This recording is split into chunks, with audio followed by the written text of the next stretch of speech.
விசிகாவை தோற்கடிக்க நீங்கள் எங்கள் அணியில் கைகோர்க்க வேண்டும். பாமகவை ஸ்கெட்ச் போட்டு தூக்கிய சண்முகம். அதிமுக கூட்டணியில் இணைய ஆள் இல்லை என சமூக வலைதளங்களில் பலர் விமர்சித்து வந்த நிலையில் தற்போது தேமுதிக மற்றும் பாமக கிட்டத்தட்ட அதிமுக அணியில் இணைவது உறுதியான தகவலாகிவிட்டது. இந்த கூட்டணிக்கு பாஜக கடும் முயற்சியை மேற்கொண்டு வந்தது. குறிப்பாக தமாக தலைவர் ஜி.கே. வாசன் அவர்கள் முன்னிலையில் பாமக மற்றும் தேமுதிகவை பாஜக கூட்டணிக்குள் கொண்டு வர பல்வேறு முயற்சிகள் மேற்கொள்ளப்பட்டன.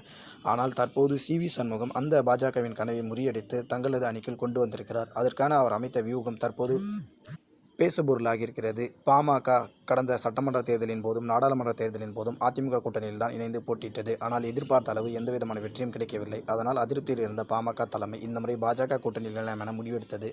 ஆனால் தங்களது பரம எதிரியாக நினைக்கக்கூடிய விசிக கடந்த சட்டமன்ற தேர்தலின் போது 6 இடங்களில் போட்டியிட்டு 4இல் வெற்றி பெற்றது. தற்போது அக்கட்சிக்கு 2 எம்பிக்களும் உள்ளனர். எனவே விசிக அடுத்தடுத்து வளர்ந்து கொண்டிருப்பது பாமக தலைமைக்கு நல்லதில்லை என அக்கட்சி தலைமை நினைக்கிறது. எனவே விசிகவை காட்டிலும் அதிக நாடாளுமன்ற உறுப்பினர்களும் சட்டமன்ற உறுப்பினர்களும் பெற வேண்டிய கட்டாயத்தில் பாமக தலைமை இருக்கிறது. இதை மனதில் வைத்து சண்முகம் பாமக தலைமையிடம் ரகசிய பேச்சுவார்த்தை மேற்கொண்டார். அந்த பேச்சுவார்த்தையில் தங்களுக்கு 8 இடங்களுக்கு மேலும் நாடாளுமன்றத்திலும் சட்டமன்ற தேர்தலிலும் அதிக இடங்களை கொடுப்பதாகவும் வாக்குறுதி அளித்தார். எனவே நீங்கள் பாஜக கூட்டணியிலிருந்து போட்டியிட்டால் நிச்சயமாக விசிகவை அங்கு வீழ்த்த முடியாது. எனவே நீங்கள் அதிமுக கூட்டணியிலிருந்து போட்டியிட்டால் விசிகவை வீழ்த்திவிடலாம் என சண்முகம் ராமதாஸ் அவர்களிடம் பேச்சு கொடுத்திருந்தார்.